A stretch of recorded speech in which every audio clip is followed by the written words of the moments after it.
तर नमस्कार मित्रांनो, तुम्हा सर्वांचं स्वागत आहे आपल्या चॅनल लाईफ ऑफ माईकवरती. आज आम्ही आहोत शिर्डीला सकाळी उठून आता चाललो दर्शनाला. तत्पूर्वी आम्ही ज्या हॉटेलमध्ये राहत आहोत तो हॉटेल आहे हा साईबा हॉटेल. जस्ट शिर्डी साईबाबा मंदिर आहे ना, हा समोर साईबाबा मंदिर आणि जस्ट इथे हा हॉटेल आहे. तुम्ही जर शिर्डीला स्टेसाठी येत असाल तर नक्की या हॉटेलमध्ये राहा. खूप चांगलं हॉटेल आहे. तर चला मग आता चालू दर्शनाला, पुढे भेटूया आपण.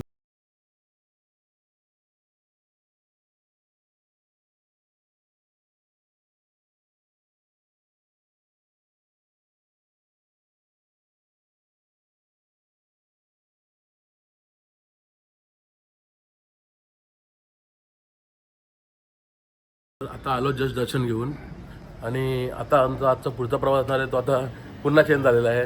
आता आम्ही निघणार आहोत वणी सप्तशृंगी माझे दर्शन घ्यायला. तर आता इथून काहीतरी 3 तासाचा प्रवास आहे आणि प्रवासात ॲक्च्युली आता मला जाणार होतं त्र्यंबकेश्वर करून घरी. तर वाजलेत आता 9 साडेनऊ आणि घरी पोचता त्र्यंबकेश्वर दर्शन घेऊन तर लवकर घरी पोचतो. म्हणून आता ठरवलं की सप्तशृंगी माझे दर्शन घेऊ आणि मग घरी जाऊ त्र्यंबकेश्वर करून.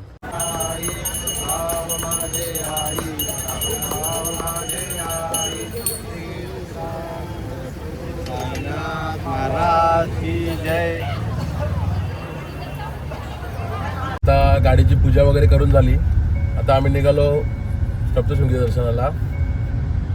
2-3 वेळा योग आला होता गाडीची पूजा करायची, परंतु टायमामुळे नाही करू शकलो, कारण की 11 वाजता इथं पूजा बंद होते. आणि आज फायनली गाडीची पूजा झालेली आहे. गाडीला घेऊन 6 महिने झाले, पण आज पूजा केली शिर्डीला गाडीची. सप्तशृंगीला जात होतो. जाता आता हे फुले पेरूवाले काका भेटले, यांच्याकडे सर्वांनी पेरू घेतले. हे पेरू सर्वांना घरी न्यायचे होते प्रसादासाठी पेरू.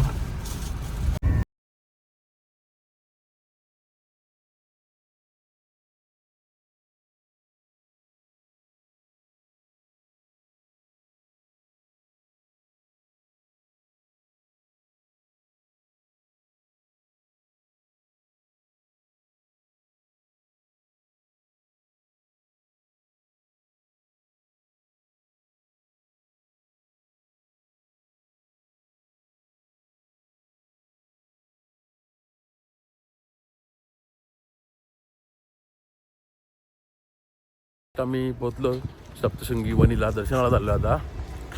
आणि हा माझे मागे जो बघत असाल तुम्ही तो मंदिर आहे सप्तशृंगी. आणि इथून रोपवे जाते. या रोपवेने आता वर जाणार आहोत आम्ही. ही बघा ती ट्रेन येते, ती पाहू इथं ही ट्रेन येते बघा. ही जी ट्रेन येते इथे, या ट्रेननी वर जायचं. हा आहे रोपवेचा तिकीट. रोपवेला जाण्यासाठी प्रत्येकी येऊन जाऊन म्हणजे येणं आणि जाणं 110 रुपये तिकीट आहे दोघांचा, एका माणसाचा. तर त्यामध्ये तुम्ही येणं आणि जाणं दोन्ही, आणि असा हा बारकोड भेटतो. हा बारकोड आपल्याला ठेवायला लागतो. येताना जाताना एकच बारकोड आहे तो. ही आहे ती ट्रेन आहे जी आपल्याला वर घेऊन जाते, महाराष्ट्र शासनाची. 110 रुपये प्रत्येकी आहे त्या ट्रेनमध्ये जाण्याचा. आणि येण्या जाण्यासाठी एक असा हा रस्ता आहे आणि वर जाण्यासाठी आहे असा हा असं रेल्वे ट्रॅक आहे. त्या रेल्वे ट्रॅक नाही म्हणतात तुम्हाला. आज मंगळवार असल्या कारणाने खूप गर्दी आहे इथे. पाहू शकता फुल भरल्या पूर्ण मंदिर. खूप गर्दी आहे तिथे. बघा तिथे लोक आहेत. ट्रेनमध्ये गेलो होतो वरती, परंतु इथे खूप गर्दी आहे. त्यामुळे आता मी खाली पुन्हा आलो आणि आता VIP पासेस जे आहेत ते घेऊन आता पुन्हा वर जाईन. बघू आता ते पासेस कसं भेटतं. आता त्यांना रिक्वेस्ट करून त्याच तिकिटावर मी खाली आलो आणि पुन्हा वर जाणार होता. तर भेटूया, बघू, तुम्हाला सांगतो काय असं ते. आणि तुम्ही एंट्री केली तर इथे हे दादा बसलेले आहेत, जे आपले पासेस देतात. वरती जर तुम्हाला वाटलं की गर्दी आहे तर तुम्ही जरूर इथून पास घ्या आणि कोणाला तरी खाली विचारा की वर गर्दी आहे की. तुम्हाला लाईनमध्ये थांबू शकता. जर लवकर तुम्हाला दर्शन करून जायचं असेल तर नक्की पास घ्या, कारण की खूप मला वाटतं आता आम्हाला 2 तास लागले असते जर पास नसता घेतला तर. त्यामुळे पटापट खाली आलो आणि पास घेऊन आता पुन्हा वर चाललो आणि पास घेऊन डायरेक्ट आम्ही गाभाऱ्यात पोहोचलेलो आहोत. हे आहे सप्तशृंगी माता. तर आता आम्ही जस्ट दर्शन घेऊन बाहेर निघालो. बरं झालं ते खाली गेलो तिकीट घेण्यासाठी याचं VIP पास, कारण की एवढी गर्दी आहे ना ही पाहू शकता गर्दी किती. ही चालत येणारी लोक आहेत त्यांची गर्दी आहे. आणि आम्ही ट्रॉलीने आलो आणि पुन्हा खाली गेलो तिकीट घेण्यासाठी.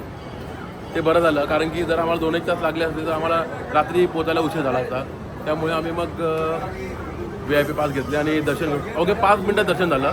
तुम्ही खाली कोणाला तरी विचारा की वर गर्दी आहे की, जर गर्दी असेल तर जरूर VIP पास घ्या. आता दर्शन वगैरे झालेलं आमचं. तर वाजले दुपारचे 2:30 वाजले आणि सर्वांनी सकाळी 8 वाजता जो नाश्ता केला 8:30 वाजता, तो आता 2-2:30 वाजेपर्यंत मी काय खाल्ला नाही आहे. सर्वांना खूप भुका लागलेल्या आहेत. तर बघतो तर पुढे काय जेवायला भेटतो की, कारण की इथं जेवण्यासारखं म्हणजे रेस्टॉरंटच नाही. हा जो बघत आहात तो आहे सप्तशृंगी मातेचं मंदिर आणि रोपवे आहे. रोपवे म्हणजे एक रेल्वे ट्रॅक आहे तो रेल्वे ट्रॅकवर. आणि हा आहे मंदिर एकदम उंचावर असा. आणि स्टेप हे जे आहेत या चालत जाण्याचा रस्ता आहे तो. खूप एकदम उभ्या स्टेप आहे, त्यामुळे आम्ही चालत नाही गेलो, आम्ही रोपवेनेच गेलेलो आहोत.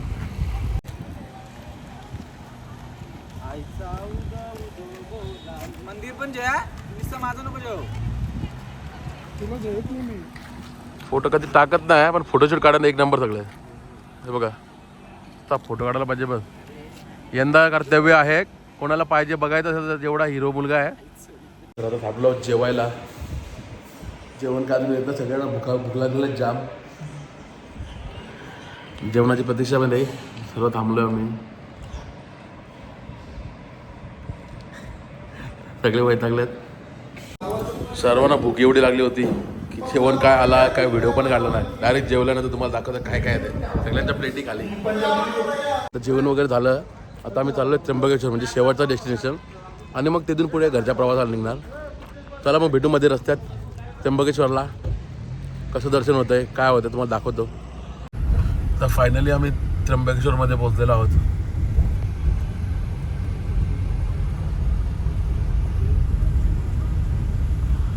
तुम्ही जर त्र्यंबकेश्वरला येत असाल तर त्र्यंबकेश्वरला तुम्ही त्यांना विचारा तिथं की तलावाजवळ जायचा रस्ता कुठला आहे. तलावाजवळ येऊन तुम्ही तिथे पार्किंग आहे, हा पार्किंग प्लेस आहे नवनाथ गोरक्षनाथ मठाजवळ. इथं गाडी पार्किंग करा, कारण की जर तुम्ही मेन मार्केटला गाडी लावली ना तर तुम्हाला तिकडून 1 ते 1.5 किलोमीटर चालत यावं लागतं. आणि इथून तुम्ही सहज एकदम समोरच मंदिर आहे. इथं हा पाहू शकता मंदिर, हा मंदिरचा परिसर आहे.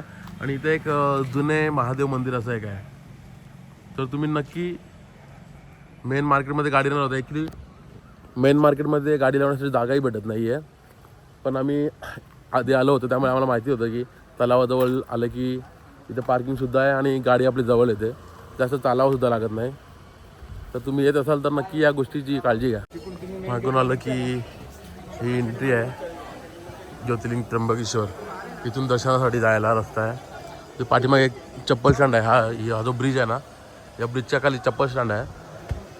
आणि हा एक पोडियम आहे यांचा. आणि हे ज्योतिर्लिंगाचं दर्शन. ही लाईनीची व्यवस्था आहे, गर्दी नाही आहे. खूप छान असं दर्शन सगळीकडे झालं आमचं. आणि हा शेवटचं दर्शन. आणि आता तर शेवटचं दर्शन आहे. खूप लाईन आहे इथं. लाईनीमध्ये दर्शन घेत आम्ही सर्वजण पुढे चाललो आहोत. वाटतं आरतीसाठी थांबलेला आहे. आरतीचा टाईम झाला ना म्हणून थांबलेला आहे.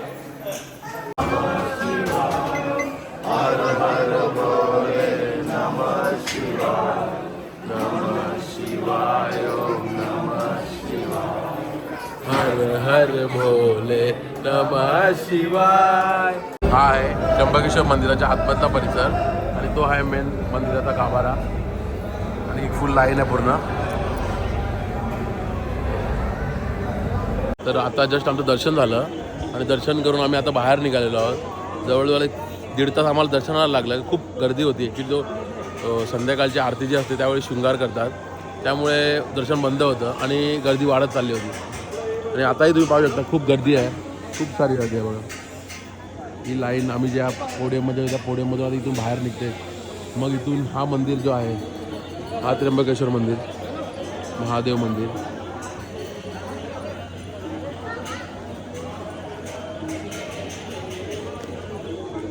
आणि आता आमचं दर्शन वगैरे झालेलं आहे आणि आता आम्ही निघू घरच्या प्रवासाला, कारण की आता वाजलेत 7 वाजले आणि घरी पोचता पोचता आम्हाला तरी 12 वाजतील.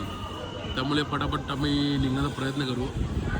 आणि रात्र आहे, रस्ताही खूप खराब आहे मध्ये मध्ये, तर त्याप्रमाणे जरा आरामातच जावं लागेल म्हणून.